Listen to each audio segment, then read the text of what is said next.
Hey, Steph, can you hear me? Yes, I can. What's up, bro? It's Jason Dumas with Cron 4. It was a different experience this year, but how was it overall? You know, it looked like you're having fun out there, especially the three-point contest. How was the Sunday overall?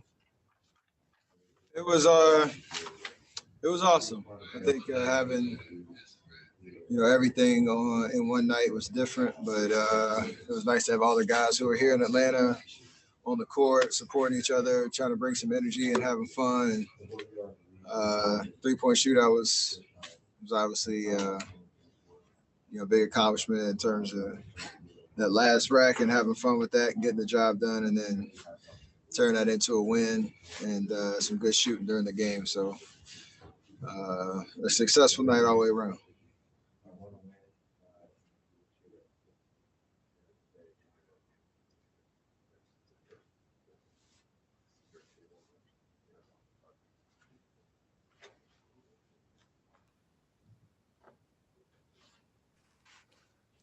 Hey, Steph, I guess everyone's shy tonight. Kylan with Cron 4.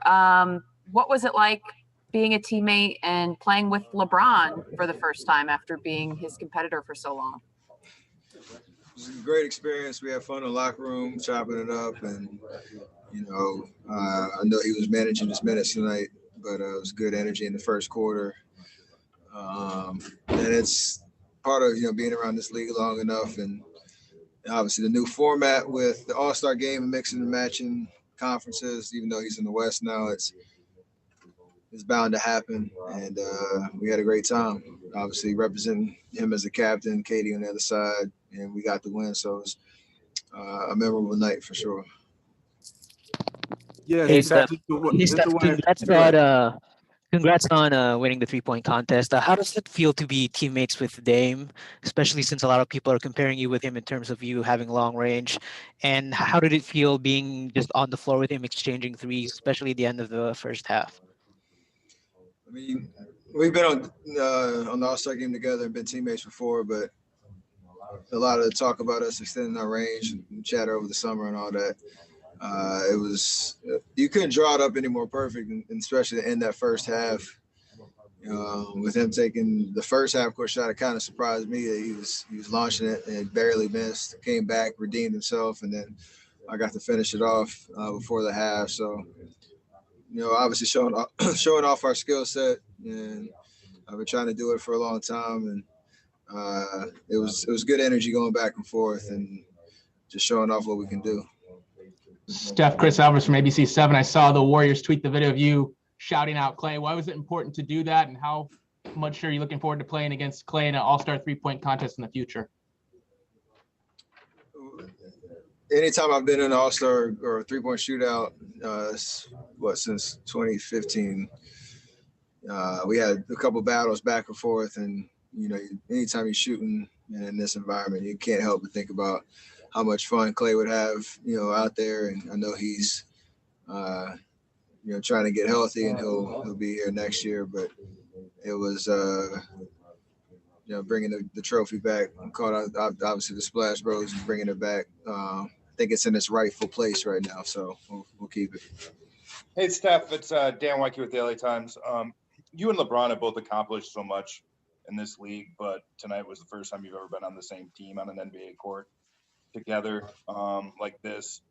We saw the footage of you kind of watching the chalk toss and stuff like that. What are you going to remember about playing with LeBron for the first time? I mean, it's not a specific thing. It's just, a great experience overall. And like you said, I had something I hadn't done before. We hadn't done before. So you can kind of check that off the list. But it's just a different vantage point for everybody when you come into an all-star locker room and you see the guys that you compete with night in, night out, and year after year.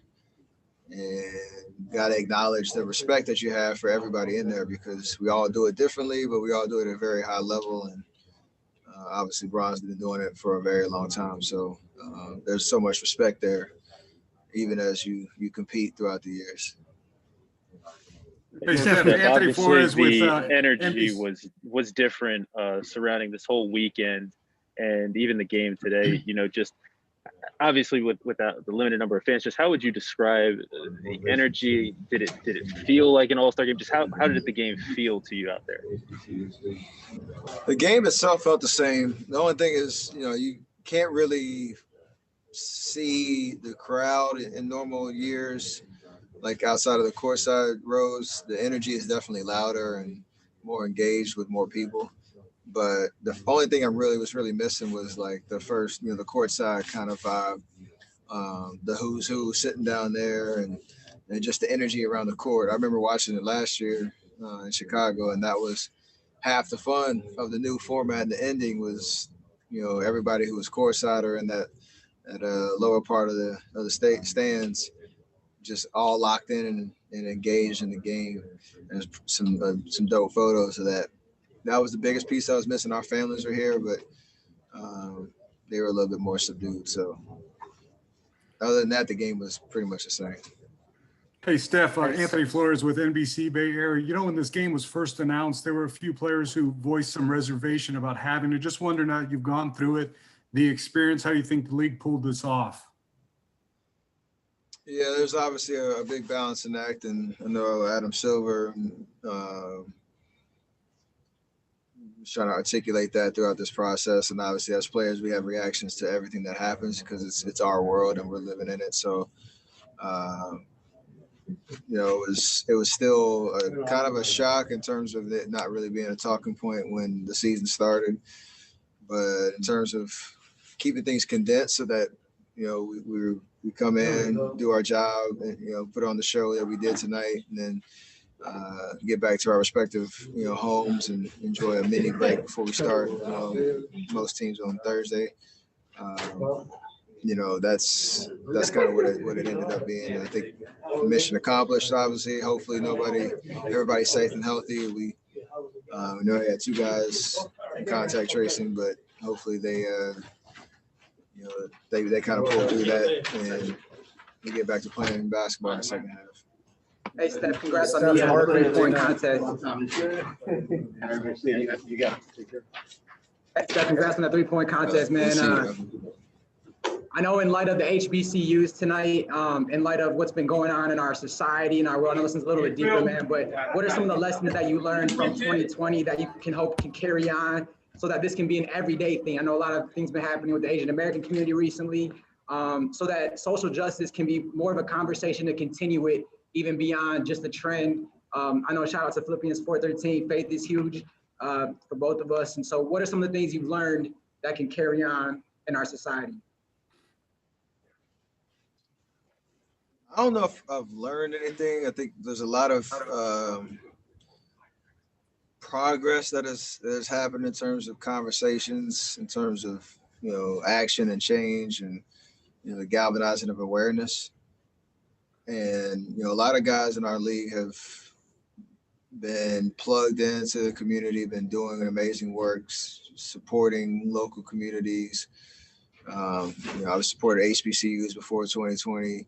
Like all those things were happening, but I think collectively in our country as a whole, whatever side that you're on, the conversation or the debate or what have you, I feel like there's more of a collective commitment to what we all can do individually and as a group to do exactly what you said, like make this an everyday expectation as opposed to just a moment. So that's a positive sign. And I guess the one thing I have learned is just there's so many people that are doing amazing work across our country and in different communities.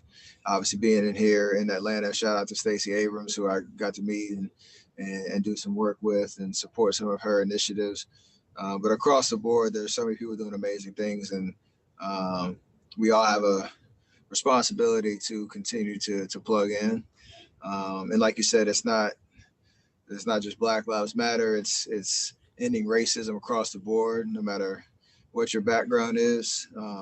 Stopping Asian hate, speaking for people that can't speak for themselves, and doing the work publicly and behind closed doors. So we all have to be accountable and committed to that. Steph, it's David Aldridge, man. you've had the experience of an all-star weekend, a normal and spread out over several days. You've had this experience where it's kind of condensed. Does one feel more or less exhausting than the other? Definitely the prior experiences are more exhausting. I would love this experience with just fans and more energy around, the city and the building in a safe manner. But having everything in one night was kind of cool. Hey, Steph, Mark Medina here, USA Today. With you and Dame both doing your thing from deep, to what extent did you guys have any playful back and forth determining which one would be the guy to end the game with a three? It all happens naturally. We didn't even choreograph that at all. I saw as soon as he got the ball, I'm starting to do celebration before he even shoots.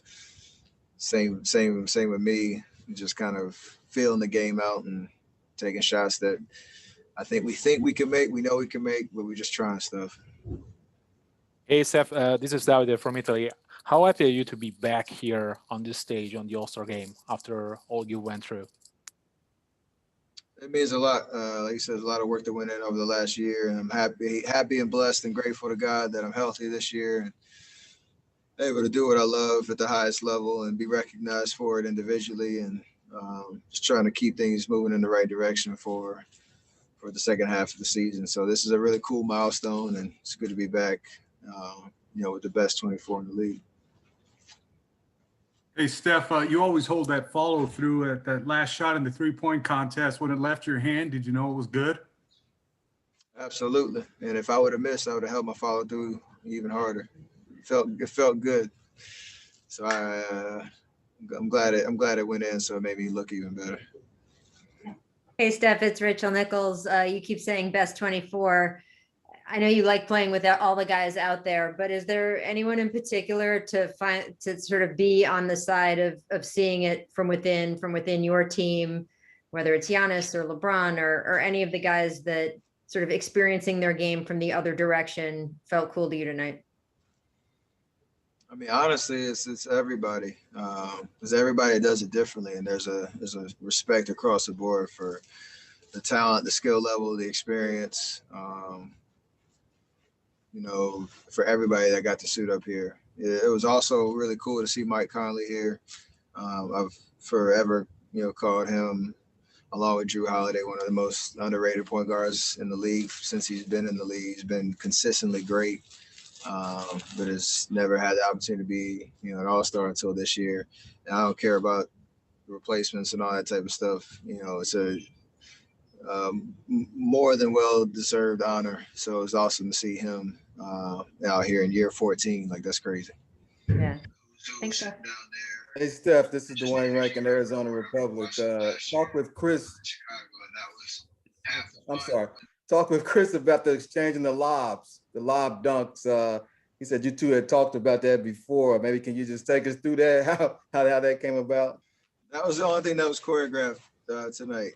And it was between me, him, and Dame. We were kind of discussing athleticism, if you will, and how we both like to jump. And you could tell we both didn't know what the hell we were talking about, because we were talking about getting oops. We could only do it from one side. So we were trying to find a way to get each of us an opportunity to throw one and catch one. So it happened quick. It was, Dame, then me, then CP, and everybody connected. So it was a pretty cool moment to show off whatever athleticism and hops that we still have in our old legs. Thanks, Steph.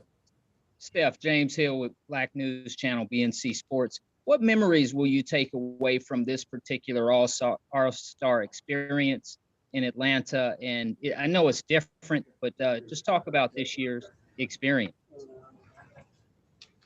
I still appreciate just being here and enjoying being an all-star and what the weekend usually means. And even with everything being different this year, I still had a great time out there. I still love basketball, and it drives you. Obviously, we want to win and be in the playoffs and finals and chasing championships. But along the way, some acknowledgement in terms of being an all-star is pretty awesome. The HBCUs and the COVID relief. Can you talk about some of the charities that are taking place? I mean, yeah, they talked about how much money was raised tonight. I think over 3 million, I think, in total throughout the weekend.